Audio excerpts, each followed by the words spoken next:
ഇന്നെൻ്റെ മെഹന്തി ഡേ ആണ് കേട്ടോ. പേര് കേൾക്കുമ്പോൾ വലിയ ഫംഗ്ഷനൊക്കെ ഉണ്ട് തോന്നും. പക്ഷെ ഒരു പരിപാടിയും ഇല്ല കേട്ടോ. കല്യാണം ഉണ്ടെങ്കിൽ ഹൽദി, മെഹന്തി, സംഗീത് ഇമാതിരി പരിപാടിയൊന്നും വേണ്ട നമ്മൾ ആദ്യമേ തീരുമാനിച്ചിട്ടുണ്ടായിരുന്നു. ഒറ്റ ദിവസം കൊണ്ട് നമുക്ക് കല്യാണത്തിൻ്റെ എല്ലാ ഫംഗ്ഷനും തീർക്കണം എന്ന് ആഗ്രഹം ഉണ്ടായിരുന്നു കേട്ടോ. കാലത്ത് തന്നെ വെഡിങ്ങിൻ്റെ ലാസ്റ്റ് മിനിറ്റ് ഷോപ്പിങ്ങിന് വേണ്ടിയിട്ടാട്ടോ ഞാൻ എടപ്പാൾ പോയിട്ടുണ്ടായിരുന്നത്. ആദ്യം തന്നെ എടപ്പാളിലെ റൊസാലിയ ബോട്ടിക്ക് പോയിട്ട് എൻ്റെ കുറച്ച് ബ്ലൗസ് ഒക്കെ കൊടുത്തിട്ടുണ്ടായിരുന്നു. അതൊക്കെ ഞാൻ വാങ്ങി. ശരിക്കും എൻ്റെ ബ്ലൗസ് കണ്ടപ്പോൾ ഞാൻ ഞെട്ടിപ്പോയി. കാരണം അത്രയും ഫിറ്റിങ്സിൽ ഞാൻ പറഞ്ഞ ഡിസൈനൊക്കെ അതുപോലെ തന്നെയാണ് ചെയ്ത് തന്നിട്ടുണ്ടായിരുന്നത്. അതിനുശേഷം എൻ്റെ ഗ്രൂമിൻ്റെ കുറച്ച് ഡ്രസ്സും കാര്യങ്ങളൊക്കെ നോക്കാണ്ടായിരുന്നു.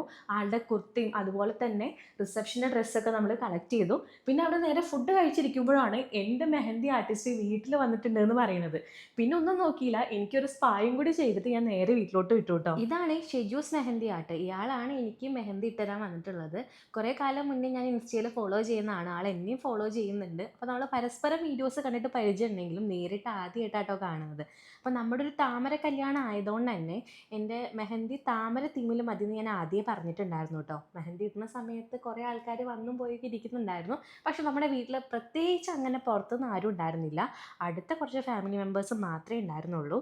അങ്ങനെ ഇതാ 3-4 മണിക്കൂറിന് ശേഷം എൻ്റെ 2 കൈയിലും 2 സൈഡിലും മെഹന്തി ഇടൽ കഴിഞ്ഞു കേട്ടോ. അടിപൊളി. ഞാൻ പറഞ്ഞ പോലെ തന്നെ എനിക്ക് ചെയ്ത് തന്നിട്ടുണ്ട്. നേരത്തെ പറഞ്ഞില്ലേ താമര കല്യാണമാണെന്നുള്ളത്. അപ്പോൾ എനിക്ക് ഫുള്ളായിട്ട് ഇങ്ങനെ താമര ഡിസൈനൊക്കെ ചെയ്തിട്ടുണ്ട്. എനിക്ക് ഭയങ്കരമായിട്ട് ഇഷ്ടമായി.